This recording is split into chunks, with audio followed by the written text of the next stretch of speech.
রাজধানীর গুরুত্বপূর্ণ স্থাপনা বিভিন্ন সড়ক ও ঢাকার প্রবেশপথে আজও অবস্থান নিয়ে বিক্ষোভ মিছিল করছেন আওয়ামী লীগের নেতাকর্মীরা। বঙ্গবন্ধু এভিনিউ থেকে যোগ দিচ্ছেন সহকর্মী শফিকুজ্জামান রুবেল।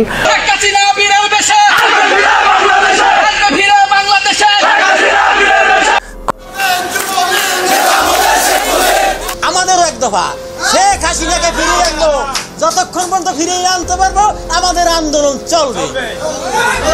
31শে ডিসেম্বর আওয়ামী লীগের আপনার ছাত্রলীগ বড় একটি পাল্টাপাল্টির জবাব দিতে যাচ্ছে।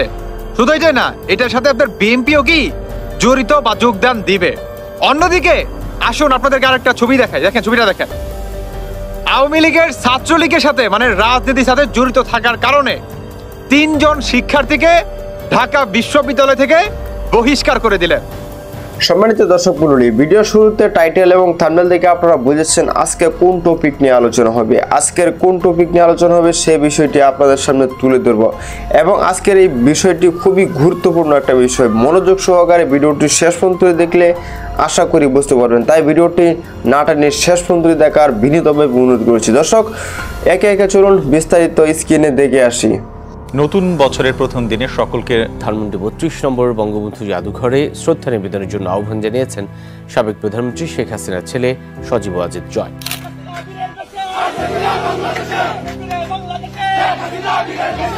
সামনের নতুন বছরের প্রথম দিনে আওয়ামী লীগ নেতৃবৃন্দদের নিয়ে কঠিন সমাবেশের ডাক দিয়েছে সজীব ওয়াজেদ জয়। সেই সমাবেশের লক্ষ্যে সজীব ওয়াজেদ জয় বলেছেন, নতুন বছরের প্রথম দিনই ধানমন্ডি 32 নম্বর বঙ্গবন্ধুকে শ্রদ্ধা নিবেদন করে আওয়ামী লীগকে আবারও পুনর্গঠন করা হবে। তাই তো সজীব ওয়াজেদ জয় নির্দেশে দেশে থাকা সকল নেতাকর্মীরা এবার কঠিনভাবে প্রস্তুতি নিচ্ছে। হ্যাঁ প্রিয় দর্শক, বিস্তারিত জানতে হলে না টেনে দেখতে থাকুন সম্পূর্ণ ভিডিওটি। কোটা আন্দোলনের পরবর্তীতে শেখ হাসিনা দেশ থেকে চলে যাওয়ার পর বাংলাদেশে থাকা শেখ মুজিবুর রহমানের বিভিন্ন ভাস্কর্যগুলোকে ভেঙে ফেলে বিক্ষুব্ধ ছাত্র জনতা। এই পরিস্থিতিতে আমি বলতে চাই, আওয়ামী লীগ কিন্তু মরে যায়নি, আওয়ামী লীগকে শেষ করা সম্ভব না। সেই পরিপ্রেক্ষিতে তখন লাইভে এসে কথা বলেছিলেন সজীব ওয়াজেদ জয়। তিনি লাইভে বলেছিলেন আওয়ামী লীগ আবারও কঠিন রূপে ফিরে আসবে। এরপর দেশে থাকা বিক্ষুব্ধ ছাত্র জনতা বঙ্গবন্ধুর বাড়িকে পুড়িয়ে ফেলেছিল। সেই সময়ও আওয়ামী লীগ নেতাকর্মীরা চুপচাপ রয়েছিল, কিন্তু এইবার সজীব ওয়াজেদ জয়ের নির্দেশে সেই বাড়ি পুনর্নির্মাণ এবং শ্রদ্ধা নিবেদনের জন্য প্রস্তুতি নিচ্ছে আওয়ামী লীগ নেতাকর্মীরা। সেইখানে ধানমন্ডির 32 নম্বর বাড়িতে আওয়ামী লীগের সদস্যরা শপথ গ্রহণ করে আবারও আওয়ামী লীগকে নতুনভাবে নির্মাণ করবে। প্রিয় দর্শক, নতুন বছরের সজীব ওয়াজেদ জয়ের এমন উদ্যোগে আওয়ামী লীগে আবারও পুনর্গঠন হতে পারে কিনা এই বিষয়ে আপনার মন্তব্যকে জানিয়ে দিতে পারেন কমেন্ট বক্সে। ভিডিওটি ভালো লাগলে লাইক দিয়ে চ্যানেলটি সাবস্ক্রাইব করে সাথেই থাকবেন।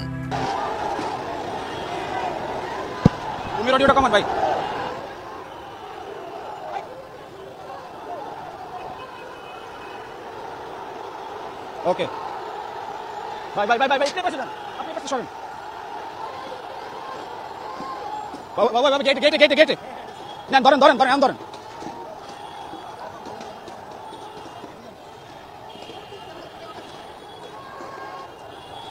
আরে ভাই কখন ঢুকবেন? আরে কি ক্যামেরা দিকে আপনারা দেখতে চান?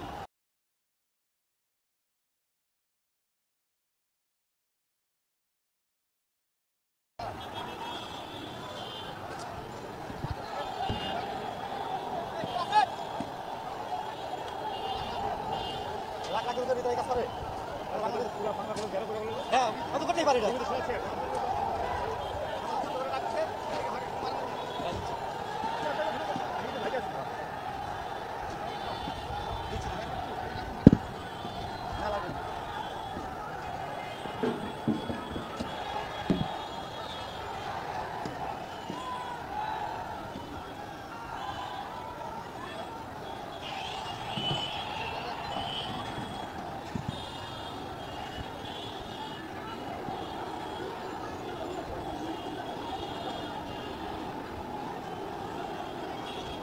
এদিকে এসে ভালো, এদিকে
আগে আপনারা দিত না, খাগড়াছড়ি পরে ঢুকেন, আগে খাগড়াছড়ি কেন বলেন? আমি বলছি আগে ঢাকা ঢুকতে, পরে খাগড়াছড়ি ঢুকতে।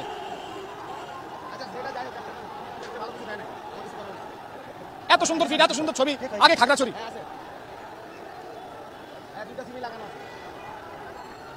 আমাদের এখানে সব ঠিক আছে ভাই।